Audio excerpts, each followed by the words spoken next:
പ്രേക്ഷകർക്ക് വിഷ്ണു ക്രിയേഷൻ എന്ന യൂട്യൂബ് ചാനലിലേക്ക് സ്വാഗതം. ക്ഷേമ പെൻഷനുമായി ബന്ധപ്പെട്ട വാർത്തകളൊക്കെ നിങ്ങൾ ചാനൽ സബ്സ്ക്രൈബ് ചെയ്ത് നമുക്കെന്നാൽ നേരെ വീഡിയോയിലേക്ക് പോവാം.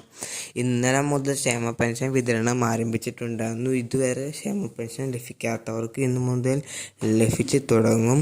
27 ലക്ഷത്തോളം വരുന്ന വിവിധ സ്കീമുകളിൽ നിന്ന് ക്ഷേമ പെൻഷൻ ബാങ്ക് അക്കൗണ്ടിൽ മേടിക്കുന്നവർക്ക് 200-500 രൂപ വെച്ച് കുറവുണ്ടായിരിക്കും. അവർക്ക് ഒരാഴ്ച കഴിയുമ്പോഴേക്കും ആ തുക അവരുടെ ബാങ്ക് അക്കൗണ്ടുകളിലേക്ക് എത്തിച്ചേരുന്നതാണ്. വാർദ്ധക്യ, വിധവ, ഭിന്നശേഷി പെൻഷനുകൾ എന്നുള്ള 8 ലക്ഷത്തോളം ഉപയോക്താക്കൾക്ക് ആണ് കേന്ദ്രവിഹിതം തുക കുറഞ്ഞിട്ടുള്ളത്.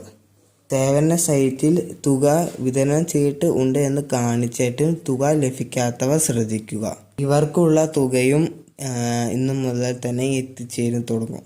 1600 രൂപ മുടങ്ങാതെ എത്തിച്ചേർന്നവർക്ക് ഇതൊരു പുതിയ സന്തോഷ വാർത്ത എത്തിച്ചേർന്നിട്ടുണ്ട്. കുടിശ്ശികയായി കിടക്കുന്ന 3 ഗഡുക്കളിൽ നിന്നും ഒരു ഗഡു 1600 രൂപ വിഷുവോ ഈസ്റ്ററോ പ്രമാണിച്ച് വിതരണം ആരംഭിക്കാനുള്ള സാധ്യത പുറത്തു വരുന്നുണ്ട്. വിവിധ സ്കീമുകളിൽ നിന്നും ക്ഷേമ പെൻഷൻ മേടിക്കുന്നവർ നിർബന്ധമായിട്ടും സർട്ടിഫിക്കറ്റ് സമർപ്പിക്കണം.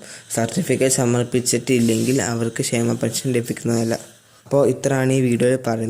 അപ്പോൾ ഇതുപോലത്തെ വാർത്തകൾക്കായി നിങ്ങൾ ചാനൽ സബ്സ്ക്രൈബ് ചെയ്യും, ഷെയർ ചെയ്യും. എന്നാൽ അടുത്ത വീഡിയോ ആയിട്ട് പിന്നെ കാണാം.